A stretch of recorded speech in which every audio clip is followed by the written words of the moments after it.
তো আপনারা কেমন আছেন? আজকে হলো 26শে জুলাই, কালকে হলো 27শে জুলাই। আজকে 26শে জুলাই রাত। কালকে সকালে মুরগিকে কৃমির ওষুধ দিব। তো আমি দিতেছি হলো অ্যালবেনভেট। হ্যাঁ, অ্যালবেনভেট এটাই দিতেছি। এটা খুব ভালো একটা কৃমির ওষুধ। এর থেকে আরও ভালো আছে। আবার ওই যে আরেকটা আছে 20 টাকা দামের, আপনারা ইচ্ছা করলে ওইটাও ব্যবহার করতে পারেন। এই যে আমি দেখাই, যদি 20 টাকারটা ছিল,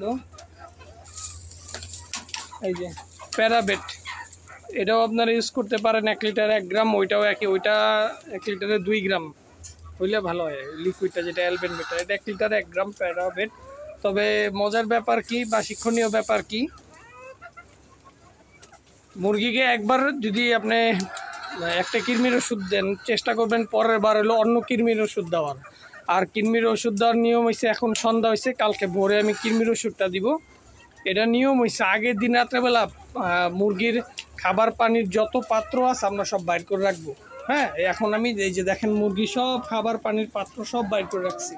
কোনো মুরগির খাঁচার ভিতরে খাবার পানির পাত্র নেই। এই যে সব খাবার পানির পাত্র হয়েছে নিচে। ঠিক আছে, যদি দেখাই, এই যে সব খাবার পানির পাত্র হয়েছে নিচে। এই এদিক দিয়েই ভরা, এদিকে দেখলেও একই। সব খাবার পানির পাত্র বের করে তুলতে হবে। এবং কি মুরগিকে সকালবেলা আগে কৃমির ওষুধটা দিব, পরে আমরা ঘন্টাখানিক পরে খাবার দিব বা পানিটা চেঞ্জ করে অন্য পানি দেবো। মুরগিগুলো সকালে খালি পেটে ওটা পানির সাথে ওই ওষুধ খাওয়াইতে হবে। তাহলে মুরগির ইনশাল্লাহ সব ধরনের রোগ ব্যাধি থেকে মুরগি অনেক দূরে থাকবে। চেষ্টা করবেন সবাই, ইনশাল্লাহ ভালো থাকবেন।